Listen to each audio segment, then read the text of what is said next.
はいどうも秀樹です。今回ですねもう皆さんからたくさん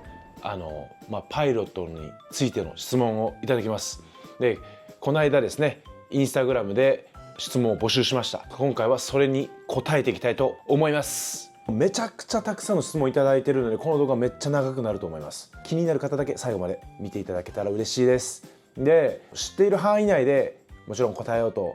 思うんで、全然もう情報が間違ってたり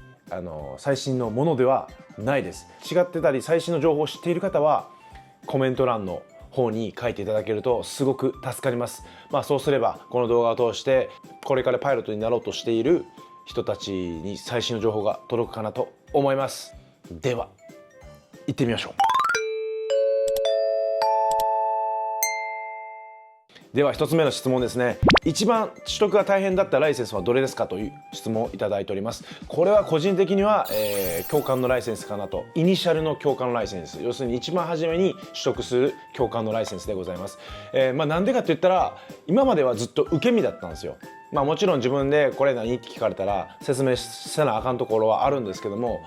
でも教官になるともうゼロから生徒に教えていかないといけないので、しかもそれを英語でやらないといけないので、それがやっぱ一番大変でしたね。英語っていうのが一番の壁だったかなと思います。なんで自分は教官が一番難しかったと思います。しかもアメリカの教官の試験って口頭試験と実技試験に分かれるんですけども、口頭試験だけでも最低4時間ぐらいはかかるんですよ。試験官によってはもっとかかります。もう1日8時間やって2日間ぐらいかかるっていうのも聞いてますね。はい、なので一番大変なのはもう圧倒的に教官のライセンスかなと思います。次の質問ですね。軽度の発達障害 ADHD、ASD と診断がついていてもパイロットになれますか？今はグレーンゾーンです。これは正直自分も医者では何でもないので難しいですね。もう直接アメリカだったり日本の航空身体検査を受けるのをおすすめします。もちろんその自分が本当にADHD とかその状態であるということをお医者さんに伝えてどう判断されるのかはちょっと分かりませんが、受診することをおすすめしますね。実際に軽度の症状を持っていてなられている方とかいればコメント欄でお願いします。はい、その次の質問で、なぜ海外の航空会社に就職したのですか？なぜかというと、そうですね、ちょっと簡単に自分の経緯を説明するとですね、高校卒業後にアメリカに渡りまして、アメリカの4年生の大学に入りました。でそこでライセンスを取得して卒業して経験を貯めて、でそのアメリカの大学を卒業すると3年間もしくは1年間インターンができるんですよね。でそのインターンで航空会社に雇われたという感じです。でその年ぐらいにそのインターンが終わりまして、そのインターンの終わる年にグリーンカードが当たって、で今自分はアメリカで働けているというふうになります。なので、なぜ海外の航空会社に就職したのですかに対しては、可能性を広げるために、海外の大学に行って、その結果アメリカに落ち着いたという形です。もしグリーンカード当たってなかったらステップアップでいろんな違う国の航空会社に行っていたと思います。日本のライセンスと海外のライセンスは違うので、それぞれの国に自分の国が発行したライセンスがあるので、ライセンスを持っていないと応募することも難しいです。それか経験ですね。エアラインとしての経験があれば別の話なんですけれども、はい。アメリカ、カナダでパイロットになりたいですが、アメリカではどうやってビザを取得できますか？結婚ですね。結婚された方もいますし、自分みたいに永住権が当たった方もいますし、他はですね EB ビザっていうのがあるんですけども、これはちょっとすごいハードルが高いビザです。普通の人は取れないので、一応あるんだよというぐらいですね。あとは H1B ですね。こちらは1年間にアメリカ国内で発行できる数が決まっています。でその H1B 最短は3年で最長6年その H1B で就労することができまして、働ける会社は H1B を出してくれる会社でしか働けません。先ほど言った枠が1万しかないので、会社によってその H1B の数も決まってくるんですね。ある会社では10人ぐらいもらえるけど、ある会社では1人だけとか、そういうふうにして会社によっても枠が決まってます。プロセスとかにもお金がかかるんだとは思うんですけども、なのでその外国人の人が会社を通してその H1B を出します。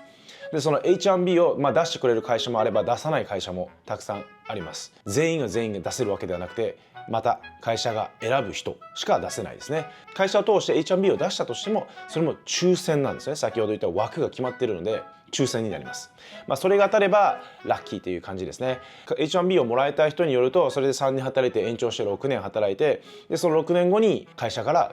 今度はグリーンカードのビザのスポンサーをしてあげるよというふうに聞いたこともあります。長いこと働いてやっとグリーンカードのビザのスポンサーが降りてくるんかなという感じですね。他には O2 ビザっていうまたこういうビザもあるんですけど、これもちょっとまたいろいろ難易度の高いビザとなっております。他はどういう人がいるかというと、全然違うビジネスをやって、でそこでグリーンカードとかを取得した人とかもいるらしいです。大体自分が思いつくのはそんな感じですね。その次の質問ですね。自社養成か公大を受けるか迷っています。第一です。今のうちにやっていけばいいことありますか？これはもう自社養成か公大を受けるかっていうのはもう正直両方受けるべきだと思います。もう選んでる余裕はないと思いますね。枠が本当に狭いので、公大は確か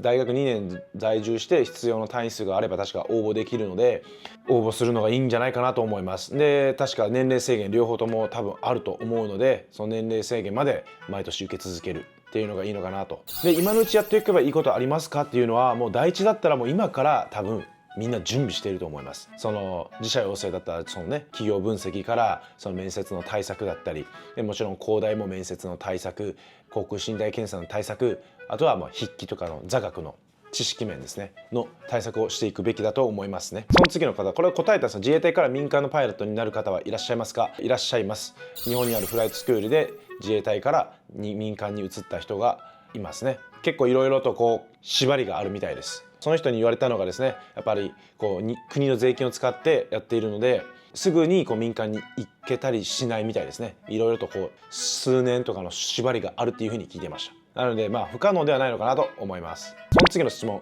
高校生です。一般の大学に行くことが決まっていて、今のうちやっておくべきことは何ですか？日本であればその航空無線通信士とか結局必要になるんで、やるのはいいのかなと思います。あとは自分はですね、おすすめするのは英語です。英語はやっぱりできた方がいいかなと思います。パイロットとして最低限の英語はできといた方がいいかなと思います。それ以外はあとはもう学校の行事だったり、部活動だったり、そういうものに、取り組んでいった方がいいかなと思いますね。やっぱりこのね、航空業界もチームでやっていくので、やっぱりそういう部活とかに入っていろんな人と関わりながらコミュニケーションすると思うんですけども、それが結構大事になってきますし、リーダーシップとかもやっぱ学べることはあると思うので、部活動とか学校行事は大事かなと思います。その次ですね、大学4年生で秀樹さんが今第4ならパイロットになるためにどのような戦略を立てますか？自社養成公大を受けていきますね。でそれと同時にもしダメだったら、その勉強はし続けます。準備をし続けます。で一般の会社に就職してお金を貯めます。そのお金を貯めるのは実施の、訓練費を準備しておきます。一応ここで知らない人のために日本でパイロットになるには大きく分けて4つ5つほどあります。一つは自社養成ですね。航空会社が何もライセンス持ってない人を雇って一人前のパイロットに育てていく自社養成と、あとは航空大学校ですね。先ほども出た航空大学校は入学して2年間ですかね、訓練してライセンスを取得して、で、卒業後に就活するみたいな感じですね。で3つ目が東海大学とか桜美林大学とかで、大学の学部にパイロット養成校がありまして、普通の大学みたいに一般教養を取ったりで航空のことも学んだりして、で大体そうですね、3年時の時にアメリカだったりオーストラリアでライセンスを取得して、で帰ってきて日本でまた就活するという感じですね。で4つ目が実施ですね。実施はもう数は多くはないんですけども、日本にもフライトスクールといって飛行機のライセンスが取れる学校があります。その学校に入って全部自分の自腹でライセンスを取ってからその後に就活をするというものです。それが4つ目が実施ですね。で最後が先ほど出た自衛隊とか空軍から民間に移行するパターンですね。これはすごいレアなので、この5つの方法ですね。なので自分だったら自社養成公大受けてって、それがダメだったら自信に回っていくと思います。21歳短大卒、就職せずにフルタイムワーカーです。ズバリ頭脳は必要ですか？いや、頭脳は必要ではないです。やればできます。東大みたいになんていうんですか、賢いっていうものではないですね。そういう頭脳ではないです。運動がすごいできる方であれば自分はできると思ってます。アメリカで女性パイロットになりたいと娘が言っていますけど、まず何をすればよいでしょうか？ちょっとアメリカでパイロットになるには先ほどビザの問題があるので、ビザのことを考えつつ英語ですね、英語を勉強した方がいいと思います。ストレスが原因で難聴や適応障害のような症状になったことがあります。これはでは厳しいですか？そうですね、これも一応航空身体検査を受けましょう。それでどうかという感じになります。なった過去があって今がそれ完全に完治しているのであればもしかしたらいけるかもしれないです。でアメリカにもソーダっていうものがあります。これも身体検査が通らなかった。でも条件付きでその口腔身体検査を通ることがあるんですよね。いろんな人方がいます。その耳が聞こえない方とかでもそういう条件付きで口腔身体検査をもらえることがあります。エアラインでとして飛ぶことはできないかもしれないですけどパイロットとして、趣味で飛ぶことは可能かもしれませんしその、体の状態とか症状によっては軽度のものであればもしかしたら事業用として飛べることもあるかもしれないのでまずはそうですね口腔身体検査を受診することをお勧めしますね。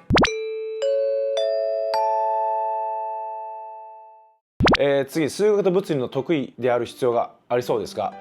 得意である必要はないですけども、できる人の方が、その飛行機の原理とかなぜこうなってるのかは理解しやすいと思います。文系国立大学の1年生なんですけども今からパイロットになれる方法は航空大学校受験しかないですか。これはだから航空大学校と自社養成もしくは自費もしくは1年生などであれば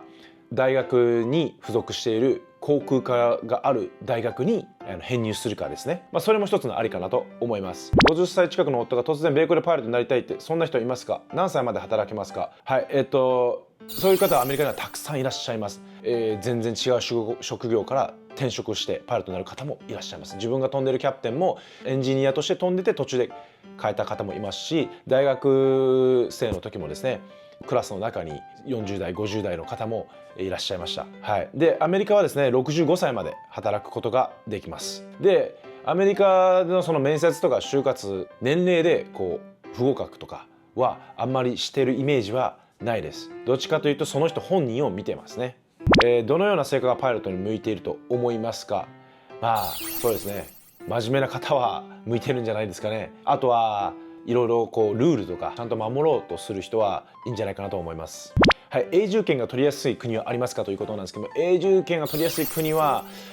カナダは取りやすいっていうふうに聞きます。カナダはなんかポイント制でカナダの大学を出ると何ポイントみたいなでカナダで就活するとまた何ポイントそういう感じでポイント制で取りやすいというふうには比較的に聞きますね。アメリカよりは。私は文系なのですが航空通の工学部の勉強の仕方にアドバイスなどはありますでしょうか。ごめんなさいこれちょっと分かんないです。飛行機好きなのですが好きなことを仕事にしていいですか。自分はいいと思いますね。自分がそれなので、はい。次第パイロットコースから外資系エアラインに転職はできるのでしょうか。できます。全然できます。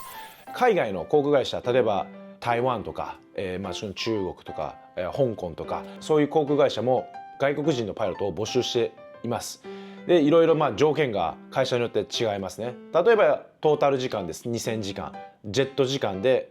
500時間とか、細かくあるんですけども、それが最低ラインかなと。でそれを満たしていれば応募することが可能です。なので全然できますね。でもアメリカはできるかって言われたらアメリカはビザの問題があるのでその先ほど言った EB ビザってあるんですけどもこれは相当経験を積んで人がもらえるビザみたいですね。どの道からラインパイロットになりましたが英語の壁はどうやって乗り越えられたか教えてほしいです。これは先ほど答えましたね。アメリカはですね全部ステップアップになってるんですね。全てのライセンス取ったらすぐには航空会社には行けないです。皆さんいろんな方法で経験を貯めていきます。その経験というものを航空会社のパイロットとして飛ぶには ATP エアライントランスポートパイロットというライセンスが必要になります。日本で定期運送操縦士みたいなものになります。でこれを持ってないといけないんですよね。でこれは旅客機のキャプテンとして旅客機の機長として飛べるライセンスです。でこれを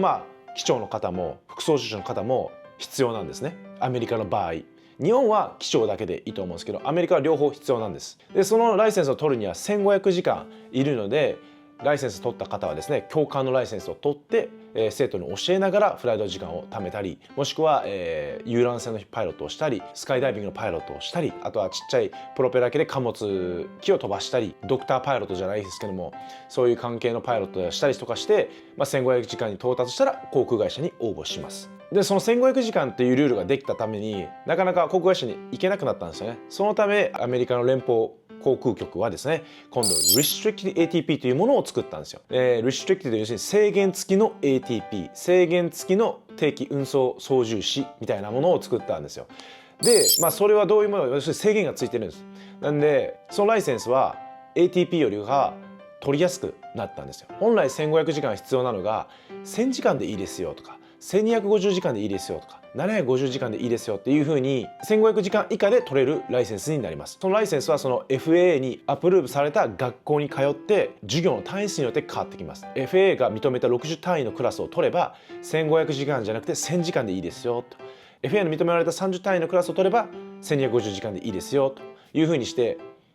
単位数によってその必要な時間数だったり必須項目が変わってきます。もしくは、空軍出身ミリタリー出身の人であれば750時間でいいですよというふうになります。でなのでこの Restricted ATP はその1500時間到達して他の要件を満たしたら ATP のライセンスがもらえます。はい、そんな感じにしてあるんですけども、自分はその4年生の大学に行って60単位を取ったので、1000時間で良かったです。なのでその1000時間がたまると同時に自分は航空会社に応募してという感じで、でもコロナに当たってしまってまたフライトインストラクター教官に戻って1年間貯めて、結局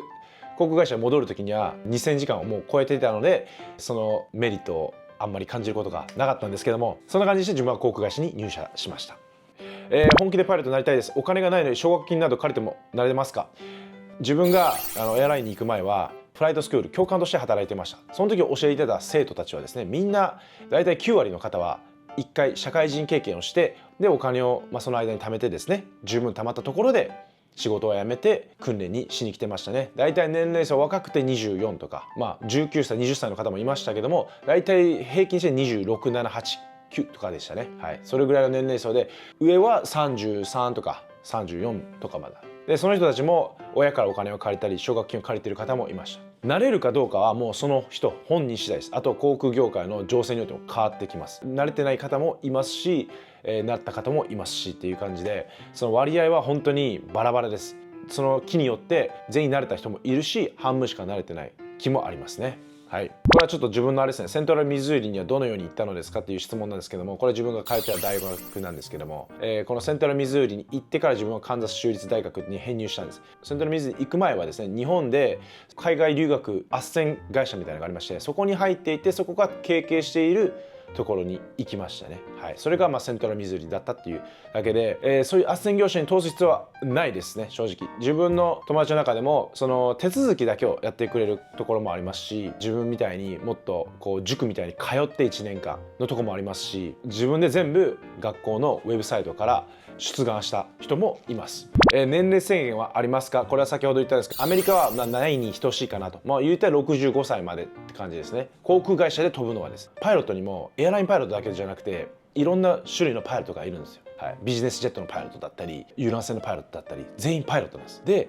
そのパイロットによっては従う法律が変わってきてて、その法律によっては年齢制限はなくなってきます。旅客機のパイロットとして飛ぶのは65歳までなんですけども、それ以外はもうその航空身体検査を毎年通れば継続して働けるみたいな感じになりますね。日本は聞く話はですね、面接を受ける段階で34、5もしくはそれより若くないと難しいというふうには聞いてます。やっぱり訓練するにもお金がかかっているので、会社に何ですかメリットがなくなってくるのか、長く在籍しなくなるじゃないですか、その若い人に比べて。なので雇われないっていうのは聞いたことありますね。でその先ほど言った自分でフライトスクールに行ってライセンスを取る形があるんですけども、その2つありまして、日本で全部ライセンスを取るパターンと、初めの初期段階の訓練をアメリカでやって、で日本に帰ってきて、書き換えという形で日本で訓練するというパターンがあります。一貫の場合は、何年かはちょっと分かんないんですけども、アメリカで初期訓練のしてきた人たちはだいたい1年間アメリカで訓練して、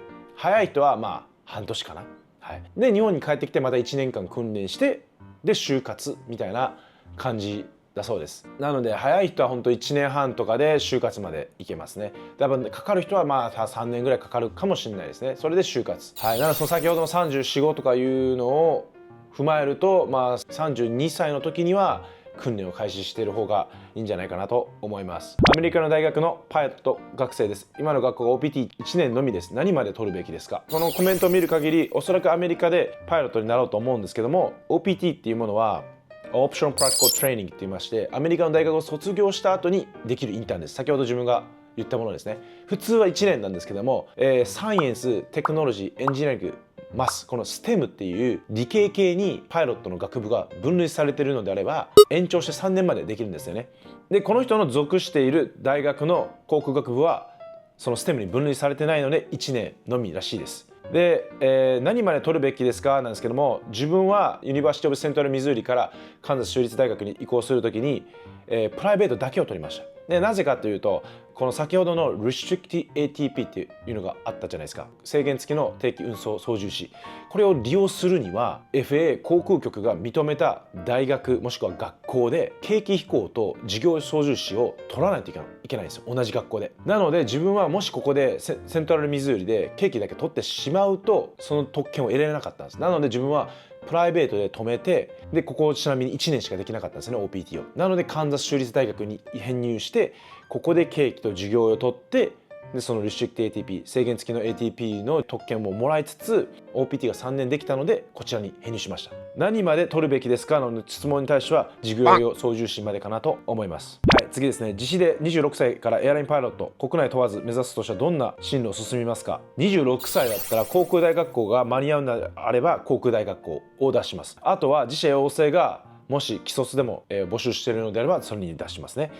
なので大学に行き直す、日本の大学に行き直すのはお金がすごいかかっちゃうので、はい、訓練費プラス大学のお金かかるんで、ここはおすすめしないですね。アメリカの大学に行くのも同じ理由で、はい、でもお金にすごい余裕があるのであれば、アメリカの大学を編入して何個かの単位は交換できると思うんで、そこから自分みたいに在学中にライセンスを頑張って早く取って、で時間を貯めて卒業と同時に OPT で3年間航空会社で働くことはできます。でその後はもう自分次第です。航空業界の需要が良ければなければもうそれでストップしちゃう可能性もあります。それで一旦パイロットが離れた方もいっぱいいます。もしくはそこからステップアップでまた遊覧船のパイロットになるかもしれませんし、景気が良ければタイミングが良ければ東南アジアとかの航空会社で転職することができるかもしれませんね。で自分の先輩はアメリカで結婚された方、グリーンカード当たった方、他には東南アジアとかアジアの航空会社に転職された方、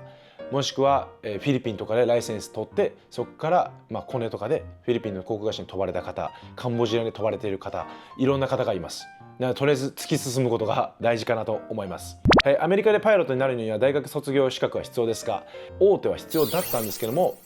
なくなりましたね。prefer になりました。好むっていう風になりましたね。はい。日本のエアラインから転職してアメリカのエアラインで働いている人っているのでしょうか。いると思います。でもこれビザの問題をクリアした方、もしくはその EB さっき言った EB3 のそのビザを取得できた方とかなればできるんじゃないかなと思います。自費でのライセンスでも後々エアラインを就職可能ですか。その国の永住権は取りました。その国の永住権を取りましたんだったら一番の壁をクリアしているので問題ないです。もしなれなかったらもうそれはもう自分に問題があるかもしれませんし、業界にもよりますし、航空業界は波があるんでめちゃくちゃ雇うタイミングがあれば急に止まるタイミングもあります。英語力は心配です。オーストラリアで看護師しているので英語は常に使えますが、ラジオでの、英会話権はゼロです。だったら問題ないです。あれはもう慣れですね。耳を慣れて聞こえてきます。英語ができるんであればもう大丈夫です。もう心配しなくて大丈夫です。初めは苦戦するかもしれないですけども大丈夫です。頑張ればなんとかなります。パイロットになるために一番大変だったことは何ですか。自分は英語です。30歳チーフパーサーです。まだエアラインパイロットになるチャンスあると思いますか。はい、先ほども言った通り30歳なら全然問題ないです。アメリカでの就労ビザを持っていないと応募できませんか。 CA についての質問です。はい、それはそうだと思います。アメリカの大手のフライトアテンダント CA さんの募集要項を見ても必ず書いてます。永住権、何かしらの合法で働けるものがないと雇えませんというふうに書いてますね。1年半後、アメリカもしくはカナダへ旦那の夢を実現する夫婦でアメリカカナダへ行く予定です。いいですね。頑張ってください。9月からアメリカで訓練してます。筆記で一番難しいと思ったのはどのライセンスでしたか。どうですかね。正直もうどれも同じようなもんかなという感じですね。いろいろ本が出てると思うんですけど、グレームとかをやってれば問題ないかなと思います。 ASA よりグレームの方が正確かなと、最新の問題があるようなイメージです。もっと最新の問題を解きたい人はやっぱシェパードエアですね。もうこれはもう常にアメリカ中で情報を収集してるんで、実際に受けた人がその後にこういう問題が出てましたとか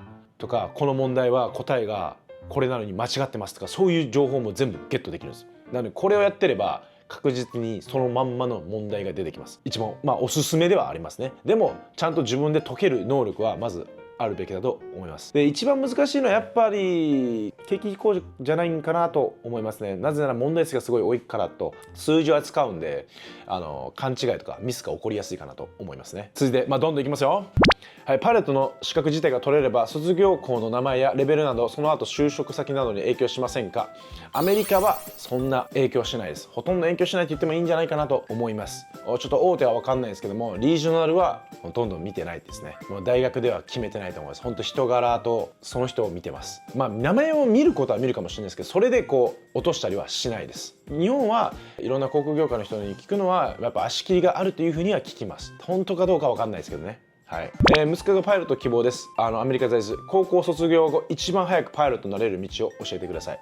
はい、一番早くパイロットになれる道、それはですね、もう高校生の時にから訓練を開始して全部のライセンスを取っちゃって、取り終えたら教官のライセンスを取るなり、もしくは遊覧船の飛行機とかで飛び始めてもう1500時間を早く貯める。そうすればもう20歳とかには航空会社に行けるかなと思います。はい、でもそうなるとこれは大学を行ってないという体になります。なので大学行ってないで1500時間取らないといけないです。もしでも1000時間が欲しいってなれば、でもこれ1000時間欲しいってなれば、もしくは1250時間が欲しいってなれば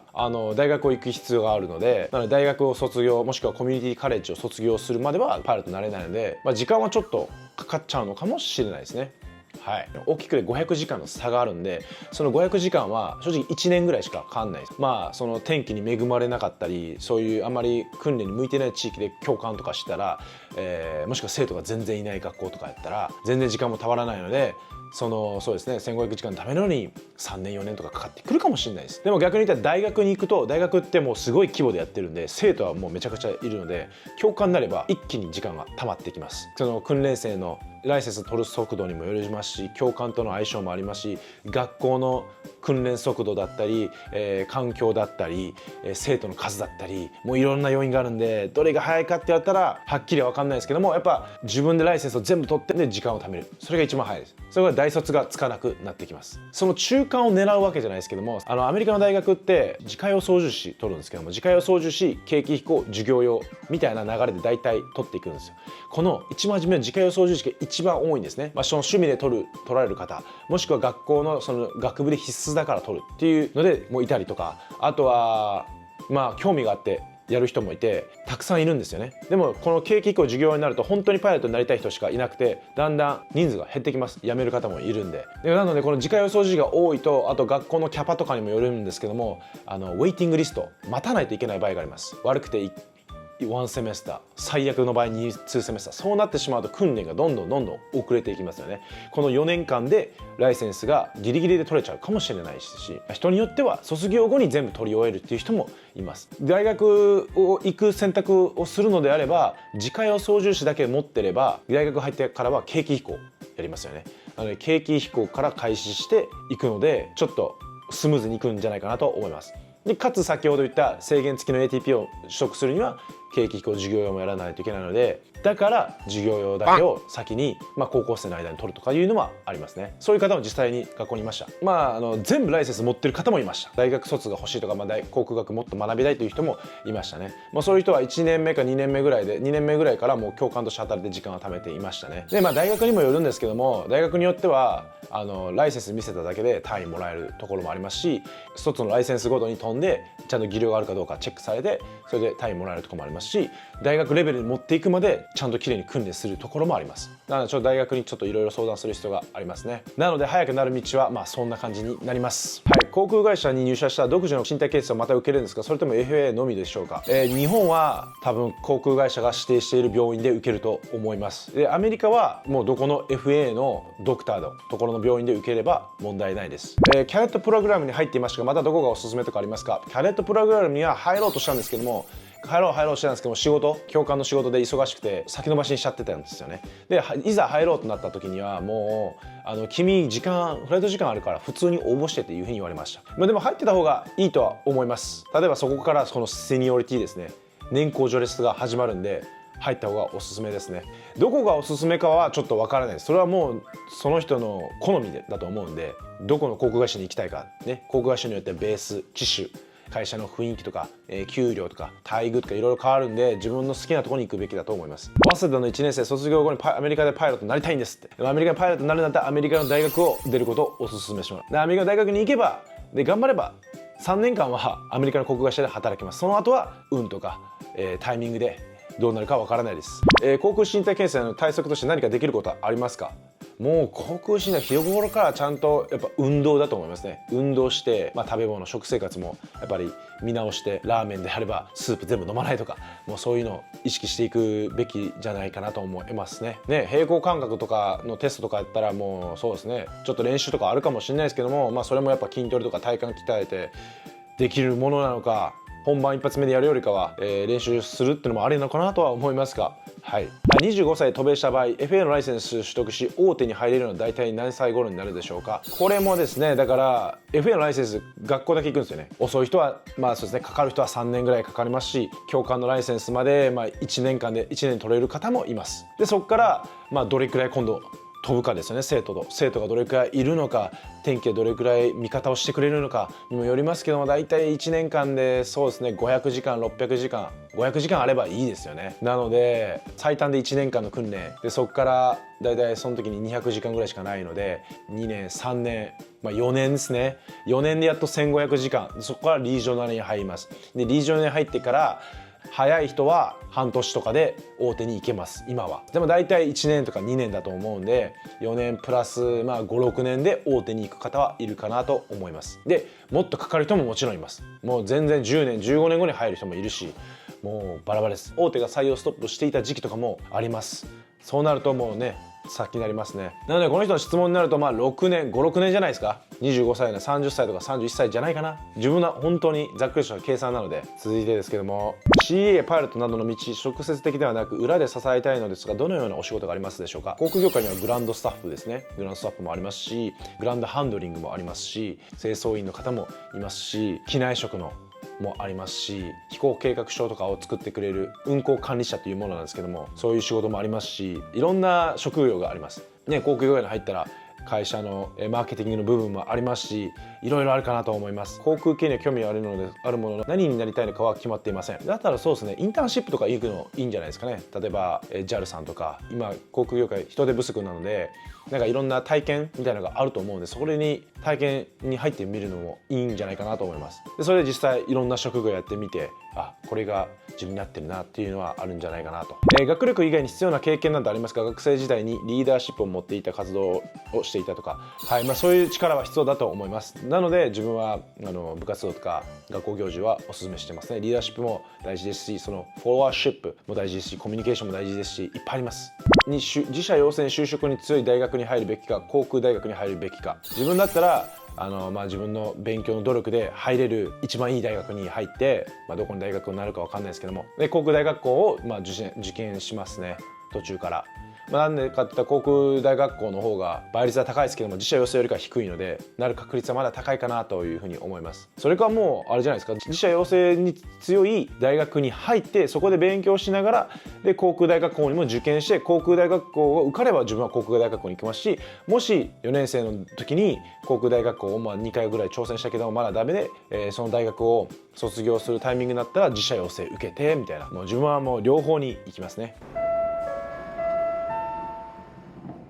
米国ビザはロッテリーで当選する以前はもともとどうする予定でしたか？別の方法で取得する予定でしたか？いや、自分はもう完全に東南アジアの方で、もうどんなパイロットでもいいから常に飛び続けようと考えてました。あと自分はフィリピンとのハーフなんで、フィリピンのどっか何かないかなというふうには探してましたね。高校生なのですが、どの教科を学ぶべきですか？どの教科を学ぶべきですか？もう全部平均的に。パイロットってそんな飛び抜けた知識というよりかは、全ていろんな知識を持っている方がいいと思います。国語も社会も物理も数学も全部広く浅くできるのがいいんじゃないかなと思います。日本はメガネの強さに制限がありますが、米国はないと聞きましたが本当ですか？米国もごめんなさい、ちょっと忘れましたね。ちょっとまた調べますね。ここに載っけときます。自衛隊からアメリカの会社でも飛べますか？はい、これもだからアメリカの会社は飛べるのは全然飛べます。アメリカの例えばライセンスを持っていないのであれば、日本のライセンス、自衛隊ってライセンス発行されないみたいなことを聞いたことはあるので、自家用操縦士相当の証明みたいなのだと思うので、それだとアメリカの来てもアメリカのライセンスに書き換えすることができないです。なので日本でライセンスを取るのは所得も高いと思うんで、アメリカに来て多分アメリカでもう一回ライセンスを取る必要があると思います。自衛隊の仕組みはちょっとわからない、なんとも言えないですけど、とりあえずアメリカの会社を飛ぶにはアメリカのライセンスプラスビザがあれば飛べます。中学生です。全日空に就きたいと思っています。どのような進路に進めば働けるのでしょうか。どのような進路に進めばいいでしょう。勉強頑張りましょう。部活動も頑張りましょう。友達も大事にしましょう。学校生活をエンジョイしましょう。JAL の最終試験の身体検査の際、色彩に引っかかりました。検査は厳しいですか。これはですね、本当に色毛に関してはアメリカもすごく厳しいです。なんかアメリカでは色毛でもパイロットとして仕事にして飛んでいる方がいるっていうのを聞いたことがあります。でもそれ人が初めからそうだったのか、もしくは途中からそうなったのかとかちょっとわからないですけども、結構厳しいんじゃないかなと。その次の自社養成パイロットで採用された方の最高年齢が分かれば教えていただきたいです。ごめんなさい、わからないです。知っている方がいれば書いてください。英語力の指標などありますか。以前自分のフォロワーのパイロットさんがおっしゃってたんですけども、すごく良かったので、お言葉をお借りしますと、緊急事態の時でも英語で説明できるぐらいの英語力があればいいと思うというふうにおっしゃってたので、確かにそうだなと思いました。すでに FA、JCAB、FA とは日本のコマーシャル、事業、多発、無線を有してますが、就職できずに早5年が経ちます。フライトタイムは250時間ほどで、アメリカはグリーンカードの問題があり応募していますが当たりません。海外チャレンジするのに ATR か何かのレーティングを考えています。他に何か道があるのかアドバイスいただきたいです。日本も考えていますが狭すぎて諦めています。自分の先輩の知っている人たちの中には A320 のレーティングとかフィリピンで取れると思うんですけど、それを取ってフィリピンの航空会社とかその東南アジアの航空会社で働いていた方、もしくは働いている方は3人ほどしてます。直接的な知り合いではないんですけども、でもその人たちはコネか何かで入ったのかどうなのかは正直わからないです。実際になっている方がいます。あとは自分の先輩にはですね、ずっとプロペラ機で経験を得てですね、5000時間以上もそれで経験が溜まっていて、キャセとかのセカンドオフィサーに受かったっていう人もいますし、で結局その人はそのコロナでそのキャセの話がなくなったんですけども、多分そのアメリカの E3 ビザなのか何のビザか分かんないですけど、今は貨物の飛行機767とかで飛んでいるので、もうとりあえず諦めずにずっと進んでいれば何かチャンスが巡ってくるんじゃないかなと思います。そのチャンスを逃さないためにも常に今飛び続けて準備しているのが大事じゃないかなと自分は思いますね。目がかなり悪くてジオプトリーはマイナス11、パイロットになるのはリスキーですか。日本はマイナス8度だと思うので、そうですよね。パイロットになれなかった時の進路、別の進路は考えてましたが、もうパイロットっていうのはそうですね、事業用操縦士になれないっていうことは考えてなかったです。みんな、頑張れば事業用操縦士にはなれます。でそこから仕事は旅客機に自分はこだわってなかったので、何でもパイロットの仕事であればよかったので、なれなかった時のことを逆に言えば考えてはいなかったですね。アメリカのフライトスクールとカナダのフライトスクールの違いを知りたいです。ごめんなさい、これはあんまり違いはそうですね、またカナダで飛ばれている K さんとコラボができたら話せると思うんで、その時になりますかね。ちょっと今はわからないです。大卒社会人1年目です。パイロットコースのある大学に行き直すか自社養成で行くか迷っています。これは難しい質問ですね。もうどこを優先するかですよね。お金を優先して、貯めて自社養成をその年齢制限まで挑戦し続けるか、でもお金はあってやっぱ年齢を大事にする。自分の年齢ってね、もう戻ってこないじゃないですか。もう年だったら、それを重要視して金銭的に余裕があるのであれば、パイロットの養成学校のある大学に行くっていう手もありますよね。でも自分だったらお金がなかったらもう大学応募してその間も貯めて、無理だったら大学養成コースにシフトするか、もしくは自費で行きますね。それは本当お金のあれとどちらの方がなりやすいかっていうのは本当にわからないです。もうどっちがどっちっていうのはわからないです。もう自分がベストと思う道をもう突き進んでいくしかないです。自費でエアラインの免許を取って就活する時の就職率について、もうこれ就職率はもうそうですよね。フライトスクールによって変わってくると思いますし、何とも言えないですね。就職率の高いフライトスクールに自分は行くかなと思います。あともういろんな要因があるんで、就職率をもう考えるのであれば自分磨きとか努力の方にフォーカス当てた方がいいんじゃないかなと思いますね。工大を卒業して外資系のパイロットになることはできますか。同じです。日本で経験を貯めて、経験が貯まったら海外のその募集要項を満たせばその子に応募していくという感じになりますね。このパイロットになりたいと思っているです。身体条件を教えてください。これはもう航空身体検査とか調べれば全部の項目、絶対不可の項目とか出てくるので調べてください。大手の子会社の自社養成の内定と工大の合格両方があったらとしたらどちらを選びますか。これは難しいけど自分は大手の子会社が行きます。だってもう仕事もらえてるんやったらそこで経験が貯めれるんですよ。もう道が開かれてるんです。工大に行ったら他の航空会社に選択肢あるかもしれないですけども、一時航空大学校も就職率がすごい悪いっていうのを聞いたこともありますし、気によっては全然ダメ、気によっては全員通る。もう分からないじゃないですか。不安定要素があるんで、自分は大手の子会社で行きます。でそこで経験を貯めて、日本で転職でなかなか難しいっていうのはあるかもしれないですけども、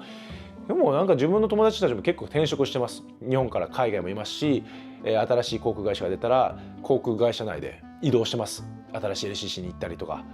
自分は子会社に行きますね。もしかしたらこの人は大手に行きたいのか、大手で絞ってるのかなと思うんですけども、子会社に行きます。アメリカでパイロットになれる確率、アメリカでなれる確率は比較的に高いです。その分航空大国なので、もう枠がすごい多いです。なのでなれる確率は高いと思います。メンタル面で必要なことは何ですか？メンタル面で必要なこと、いややっぱ諦めないっていう気持ちがあればいいんじゃないですかね。身長153センチしかなくて、今シドニーに高校に通っている女子です。パイロットになれますか？ですね、海外は問題ないと思うんですけど、日本は例えば航空大学校とか自社養成は158センチ以上ないとダメっていう風に、特に航空大学校はそう書いてありますよね。自社養成はちょっと分かんないんですけども、なんか暗黙の了解であるっていうのは聞いてます。そうあるんですけども、例えば東海大学とかその日本の航空科がある大学では募集要項がないことが多いです。B ちゃん実際158ないですし、B ちゃんの同期とかその知り合いの中でも女性で158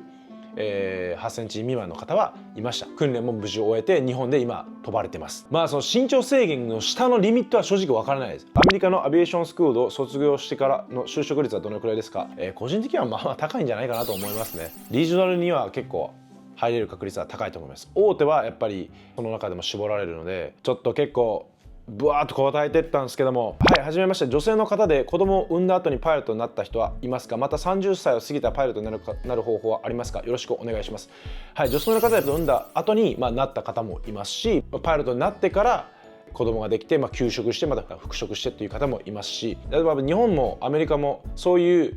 その産後とか育休の制度は整っている方だと思いますね。でまた30歳を過ぎた人がパイロットになる方法はありますか？これは先ほども言ったので、そのなるとしたら実施が一番安定なのかなと思います。私今高校生でパイロットになりたいと思ってるんですけども、航空大学に入るのが確実かなと思っていて、勉強の方は頑張っているんですけども、身長が157ちょいしかなくて少し足りはないんです。自社育成みたいな道あると思うんですけども、リスクが大きいと思うような気がして、何が一番いいと思いますか？だったら自分が先ほど言ったもしかしたら身長伸びるかもしれないんですけども、航空科のある大学で勉強しつつ、タイミング見計らって工大を受けてみて、それで工大でどうだったかとか、身体検査で落ちたんであればやっぱり158センチ以上必要なんだなっていうのは分かりますし、でもそういうの道で行っちゃうと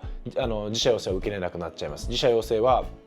ライセンス持ってるとダメなので、どこの国のライセンスでも。ビザの問題、お金の問題という2大問題でパイロットの夢を諦めてしまった友人へのチップ。もうお金は貯めるしかないんじゃないですかね。もう自分だったらもうとりあえず給料の高い会社だったり、なんかビジネスして、もうお金をどうにかして貯めます。で貯めて、程よく貯めて、多少親かローンを組んででもリスクをできる限り抑えた上で実施訓練して挑戦しますね。はい、皆さんちょっと長かったと思うんですけども、いかがだったでしょうか？もしかしたら答えれてない質問とか逃してる質問とかあったら、またコメント欄で書いていただけると答えたいと思います。もしこの動画が良ければ高評価とチャンネル登録よろしくお願いします。また次の動画で会いましょう。See ya!